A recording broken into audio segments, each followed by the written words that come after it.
Doctor صاحب ہمیں ذرا یہ بتا دیجیے گا سب سے پہلے تو کہ آپ کیا دیکھ رہے ہیں کہ کس طرح کی جو معذور افراد ہیں انہیں مشکلات پیش آ رہی ہیں، کس طرح سے گورنمنٹ اپنا رول پلے کر سکتی ہے ان کی بیٹرمنٹ کے لیے، اور کس طرح انہیں معاشرے کا فعال شہری بنایا جا سکتا ہے؟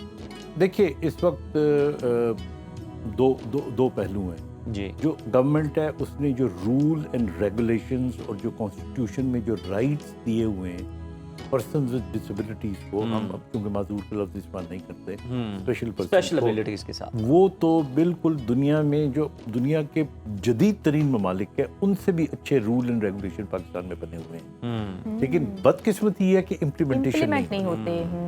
مثال کے طور پہ ایک شخص کو اگر ریلوے اسٹیشن پہ ایک پلیٹ فارم سے دوسرے پلیٹ فارم پہ جانا اور وہ ویل چیئر پہ ہے، ہی کانٹ گو، جب وہ وہاں تک جا نہیں سکتا تو اس کا مطلب سفر نہیں کر سکتا۔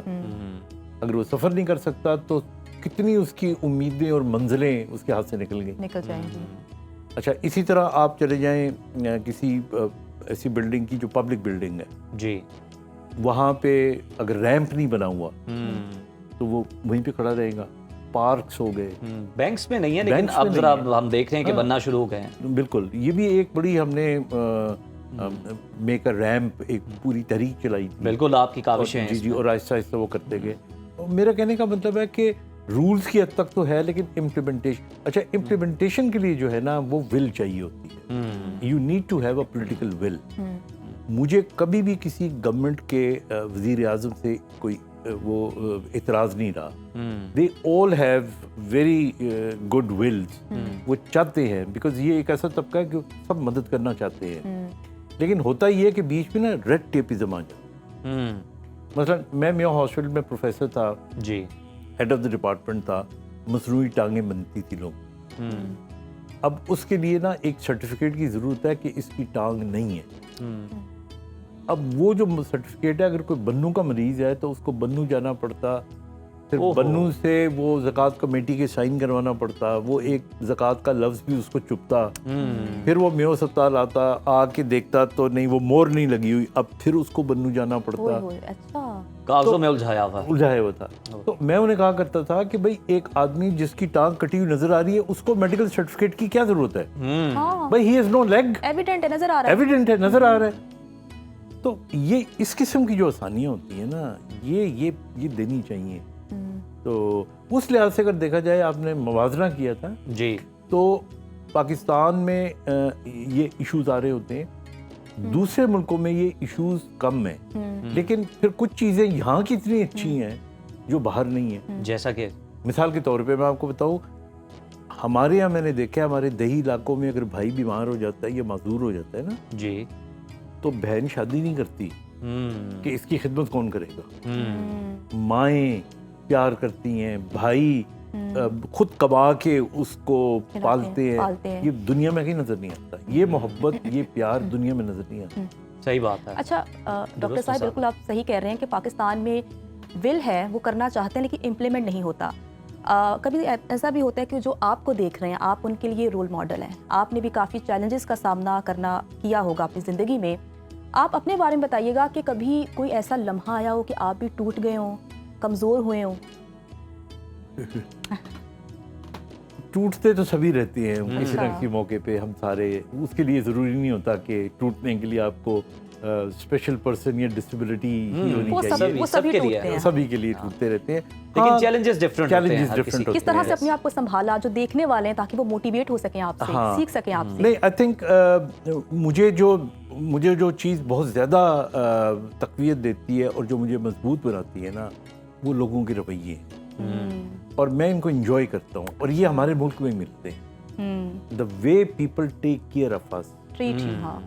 اچھا، میں کئی ایسے موقع آئے ہیں، مثال کے طور پہ 3-4 ایسی چیزیں جن کے اندر مجھے بہت ہی عجیب سا لگتا ہے، اور میں کہتا ہوں کبھی، مثلاً مجھے یاد ہے کہ میں ایک دفعہ، میں جب میڈیکل کالج میں تھا تو میرا نیا ایکسیڈنٹ ہوا تھا، میں اب بھی کھڑا نہیں ہو سکتا اگر میں پکڑوں نہ کسی کو، تو اور اگر 20-25 گز چل رہا ہوں تو میں چل لیتا ہوں، ورنہ میں ویل چیئر لیتا ہوں، لیکن میں اپنا امیج جو ہے نا وہ اس طرح رکھتا ہوں کہ وہ ذرا دیکھنے میں ٹھیک ہی لگے۔ اس کی ریزن یہ ہوتی ہے کہ میں آپ کے کوشچن کی طرف آ رہا تھا. جب میری شادی ہوئی اور میرے بچے ہوئے نا, تو مجھے سب سے چیز جو بودر کرتی تھی وہ یہ کرتی تھی, آئی وڈ ناٹ لائک کہ میں بہت زیادہ ڈسیبلٹی کے ساتھ چلوں اور میری بیوی میرے ساتھ چل رہی ہو تو shall get into a complex. چلو وہ نہیں جائے گی, میرے بچے چلے جائیں گے. تو یہ چیز مجھے جو تھی نا یہ تھوڑا توڑتی. پھر میں نے اس کا حل نکالا اور میں ساری دنیا کو, اب میں اپنی جو ری ایبلیٹیشن میں ایک لفظ استعمال کرتا ہوں, TBI, ٹوٹل باڈی امیج. اور میں یہ کہتا ہوں کہ اگر آپ دیکھیں کہ ایک سفید چادر کے اوپر کوئی دھبا لگ گیا ہے اور وہ صاف نہیں ہوتا تو آپ اس کے ارد گرد ایک خوبصورت سا پھول بناتے ہیں. واہ کیا بات ہے. تو لوگ دھبے کو نہیں دیکھیں گے, پھول کو دیکھیں پھول گے. کو دیکھیں گے. اس لیے میں کہتا ہوں اپنے تمام بچوں سے جن کو کوئی ڈسیبلٹی ہوتی ہے, اتنے پڑھ لکھ جاؤ, اتنا بڑا مقام حاصل کر قابل بن لو, جاؤ, پھر لوگ تمہاری ٹانگیں نہیں دیکھیں گے, چہرہ دیکھیں گے, تمہاری باتیں سنیں گے. باتیں سنیں گے تمہاری. ڈاکٹر صاحب جس طرح سے آپ نے پہلے بڑی خوبصورت بات کی کہ اگر وہ ویل چیئر سے وہ پٹری نہیں کراس کر سکتا, وہ پڑھا لکھا بھی ہے, اس کے اندر ٹیلنٹ بھی ہے, لیکن اگر اس کو مواقع ہی نہیں مل رہے, یہ بتائیے گا یکساں مواقع ملنا جو ہے ترقی کے, آگے بڑھنے کے, یہ کتنا ضروری ہے؟ اگر ہم گورنمنٹ سیکٹر میں بھی دیکھیں, ہم گورنمنٹ پہ ہی تنقید نہیں کرتے, پرائیویٹ سیکٹر میں بھی دیکھ لیں. بالکل. دیکھیں پرائیویٹ اور گورنمنٹ سیکٹر کے اندر نا ایک لا بنا ہوا ہے کہ آپ کا 2%, 3% آپ جو لوگ ہیں ان کو امپلائمنٹ ملے گی. اب ہماری گورنمنٹ کیا کرتی ہے کہ مثال کے طور پہ 100 بندوں کو امپلائی کرنے کی بجائے ایڈورٹیزمنٹ ہی کرتی ہے 10 بندوں. تو اب 10 بندوں میں 1/4 بندہ تو نہیں آئے گا نا, تو وہ کوٹے سے ویسے باہر نکل جائے. پھر اسی طرح جو سب سے بڑا دوسرا مسئلہ یہ ہے کہ بہت سارے لوگ ایسے ہیں جو سمپلی ایک انگلی کٹا کے ڈسیبلٹی کا سرٹیفکیٹ حاصل کر لیتے. یس. وہ طبقہ زیادہ تر جو اصل جو لوگ معذوری کے شکار ہیں ان کا حصہ حق تلفی کر جاتے ہیں ان کی.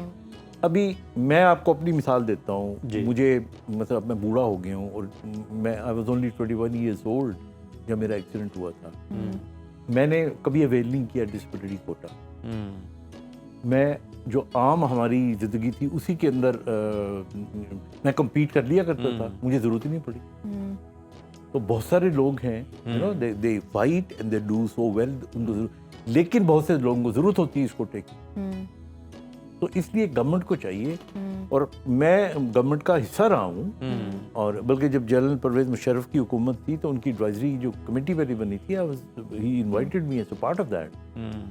اور اس وقت ان کے دور میں بھی نیلوفر بختیار ہوا کرتی تھی جی منسٹر ان کی. تو ہم نے 2% کوٹا سے بڑھا کے 3% کوٹا کیا. CSS کے اندر ڈاکٹرز کی انڈکشن اس زمانے میں شروع ہوئی تھی. اور پھر سائمہ جو تھی ایک لڑکی جو ویژولی امپیئرڈ تھی, جی فورن سروس میں فرسٹ پوزیشن آئی تھی. اس کا بھائی جو ہے ہی از اے جج ماشاء اللہ. تو یہ اسٹرگل ہے, لیکن اس اسٹرگل کے اندر جو آپ نے کہا نا گورنمنٹ کا, جی بس تھوڑی پولیٹیکل ول اور اسٹرانگ ہونی چاہیے. بالکل صحیح. اچھا سر, جیسا کہ آپ نے بات کی, آپ نے سائمہ کا ذکر کیا جو کہ فورن سروس میں ایسے بہت سے ایسے لوگ ہیں, آپ ہیں جو کہ بہت اچھا کام کر رہے ہیں سر, اور بہت سے ایسے اسپیشل بچے ہیں جو کہ کمپیریٹیولی دوسرے بچے ان سے زیادہ ذہین ہوتے ہیں. اس کا کیا راز ہے؟ دیکھیں اللہ تعالیٰ, یہ تو ایک محاورہ بنا ہوا ہے نا کہ اللہ تعالیٰ جب کوئی ایک کمی کرتا ہے تو ایک دوسری طرف سے ایک حصہ کر دیتا ہے, لیکن یہ حقیقت بھی ہے. توازن قائم رکھنا. بالکل توازن قائم رکھتا ہے. یعنی اگر آپ پاکستان میں چلیں اور باقی چیز چھوڑ دیتے ہیں, اسپورٹس کو لے لیتے ہیں. آپ اسپورٹس میں دیکھ لیں ہمارے جو بلائنڈ کرکٹ ٹیم میں بہت اچھا پرفارم کر جو رہی ہے. ہمارا ورلڈ کپ ہے, نارمل ٹیم نے ایک دفعہ جیتا ہے. بلائنڈ جیت جاتی ہے. امپیئرڈ ہیں یہ ہمارے 3 سے 4 دفعہ جیت چکے ہیں. پھر ابھی 4 مہینے پہلے, کیونکہ پہلے میں جو ہماری ڈیف یعنی ہیئرنگ امپیئرمنٹ کے تھے, میں ان کا پریزیڈنٹ تھا. اچھا. اس زمانے میں ہم نے ایشین کپ جیتا. پھر ابھی اس وقت یہ لوگ جو ہیں, بلکہ وہ میرا فزیو ان کے ساتھ کیا ہوا تھا, یہ ورلڈ کپ جیت کے آئے ہیں. دیکھیں کسی کو پتہ ہی نہیں ہے, یہ ورلڈ کپ جیت کے آئے ہیں. سری لنکا کو فائنل میں ہرایا, سیمی فائنل میں انڈیا کو ہرایا, اور دبئی سے جیت کے آئے ہیں. اچھا, اسپیشل اولمپک کے ہمارے بچے جو ہیں سینکڑوں کے حساب سے میڈل لے کر آئے. تو ہم we got very prominent promising. I think contribution of people with disabilities is much more than person with abilities. اچھا ڈاکٹر صاحب, جس طرح سے آپ نے پہلے بڑی خوبصورت بات کی نا کہ جب آپ میں قابلیت ہو، صلاحیت ہو، پھر لوگ آپ کی معذوری جہاں پہ بھی ہے ٹانگوں میں وہ نہیں دیکھتے، پھر آپ کو یہاں تک دیکھتے ہیں، پھر آپ کی، میں تو کہتا ہوں آپ کی گفتگو سے متاثر ہو رہے ہوتے ہیں. آپ کی بہت ساری ویڈیوز ہیں، ہم دیکھتے بھی ہیں، بڑا اچھا لگتا ہے. پتہ چلتا ہے کہ آپ کی بڑی اچھی آبزرویشن ہے اور آپ بڑے یونیک جو ٹاپکس ہوتے ہیں جس پہ لوگ ڈسکس نہیں کرتے، آپ ان پر بھی بات کرتے ہیں. دینی لحاظ سے بھی دیکھیں تو سورہ رحمان سے متعلق آپ کی ایک بڑی ویڈیو وائرل ہوئی ہوئی ہے، ذرا اس سے متعلق بھی بتائیے گا کہ اس کے کیا اثرات ہوتے ہیں انسانی جسم پر. دیکھیے بینگ مسلمس تو جی. اللہ تعالیٰ کا جو کلام ہے اس کا ہر لفظ، اس کا ہر جو آیت ہے اس کے اندر ایک قوت ایمانی موجود ہے. بے شک. اور سورہ رحمان کو ہم اس لیے کہتے ہیں کہ اس کے اندر ایک ردم ہے، اس کے اندر ایک ایسی ردم ہے. یہ ردم جو ہوتا ہے یہ نا، یہ آپ کی جو روحانیت ہے اس کو اسٹرانگ کرتی ہے. اچھا، اب میں آپ کو تھوڑا سا بیک گراؤنڈ بتاتا ہوں. میڈیکل جو ہمارا برین ہے نا، اس میں الیکٹریکل ایکٹیویٹی ہو رہی ہوتی ہے. یہ الیکٹریکل ایکٹیویٹی یہ کنڈکٹ ہوتی ہے ہماری باڈی میں، اور باڈی سے یہ یونیورس کے ساتھ کنیکٹ ہوتی ہے. صحیح. تو جب آپ سورہ رحمان کو سنتے ہیں، تو جب اس کو آپ باقاعدہ کنسنٹریٹ کر کے یعنی فوکس ہو کے آپ سنتے ہیں، تو وہ جو ردم ہوتا ہے نا، وہ یہ جو آپ کی برین کی وائبریشنز ہیں ان کے ساتھ ملتی. صحیح. اور آپ دیکھ لیں اس کے اندر ہے اس کا ردم، آپ سننا شروع کریں دل نہیں آتا اس کو چھوڑنے. بالکل صحیح کہہ رہے ہیں آپ. تو that gives you so much strength. ابھی آپ اس پہ نکال کے دیکھ لیں گوگل کے اوپر، جاپنیز سائنٹسٹ نے ایک تجربہ کیا تھا کہ اس نے پانی کے ایم آر آئیز کیے اور سی ٹی اسکینز کیے، اور پانی کا ایک گلاس پیا تو اس کو برا بلا کہا، اور اس کا جب اسکین کیا تو اس کو پتہ لگا کہ جو وہاں پر ایک امیج بنا وہ ڈسٹارٹڈ سا تھا. اور جب اس نے اسی پانی کو پیار سے کوئی بات کی تو بڑا خوبصورت امیج بنا. تو اس نے پھر ہماری آیات میں تو جو سورہ رحمان ہے اس کے اوپر جب کام کیا گیا تو اس سے جو خوبصورتی پیدا ہوئی تمام ان امیجز کے اندر، ویسی کی خوبصورتی تھی. اور ڈاکٹر صاحب میرا خیال ہے دل کی جو بے ترتیب دھڑکنیں ہیں نا، میرا خیال یہ اس کے لیے بھی بڑی کارگر. اس لیے تو اب دیکھتے ہیں کہ پی آئی سی میں کارڈیولوجی میں بھی اس کو سنوایا جاتا ہے جو اس کے پیشنٹ ہوتے ہیں ان کے لیے. مجھے یاد ہے یہ اصل میں جو تحریک تھی نا، یہ شروع کی تھی ایک بزرگ ہوا کرتے تھے پیر کاکی، اور وہ آیا کرتے تھے ہمارے پاس. اچھا. اور پروفیسر افتخار صاحب نیورو سرجن تھے، تو میں نے ان کے ساتھ بیٹھ کے شروع میں ہم نے کام بھی کیا، بلکہ 1999 میں ہم نے ایک نیورو سرجنز کی کانفرنس کروائی، پوری دنیا سے لوگ یہاں پر آئے. تو اس میں بابا جی کو ہم نے ان کی کچھ باتیں بتائیں اور میں نے وہ ڈسکس بھی کی. تو بالکل اس کا میں آپ کو ایک اور سادے لفظوں میں اسی بات کا خلاصہ پیش کرتا ہوں. دیکھیے، you are what you think you are. Yes. جو اللہ تعالیٰ نے کہا میں تمہارے گمان کی طرح ہوں، جو آپ سوچتے ہیں وہی ہیں، آپ وہی ہیں. وہی ہیں. وہ انگریزی میں کہتے ہیں you're not what you think but what you think you are. تو جب آپ سورہ رحمان کو یا اللہ کے کلام کو آپ پڑھتے ہیں اور اس نیت سے پڑھتے ہیں کہ یہ اللہ کا کلام ہے اور وہ قادر مطلق ہے، پوری کائنات کا مالک ہے، تو آٹومیٹکلی آپ کے اندر ایک طاقت آ جاتی ہے. اور میں اس کی ایک اور چھوٹی مثال دوں. آپ دیکھیے، گلی محلے میں چھوٹے بچے لڑ رہے ہو نا، جی، تو ایک بچے کو پتا ہو نا میرا بڑا بھائی گھر میں موجود ہے، مجھے کچھ ہوا تو آواز دے دوں گا اس کو، وہ آ جائے گا، تو حوصلہ بڑھ جاتا ہے. حوصلہ بڑھ جاتا ہے. تو بالکل. جس کو یہ پتا ہو کہ اس پوری کائنات کا جو خالق ہے، ارے واہ، میں اس کے ساتھ اٹیچ ہوں، سبحان اللہ، تو کتنی طاقت آ جائے گی اس میں. بالکل، بہت خوبصورت بات. کوئی شک نہیں ہے. سر ڈاکٹر صاحب بہت شکریہ، اور دیکھنے والے کافی آپ سے موٹیویٹ ہوئے ہوں گے اور بہت کچھ سیکھا ہوگا. تو اگین تشریف آوری کا بہت شکریہ. It's my pleasure. Thank you.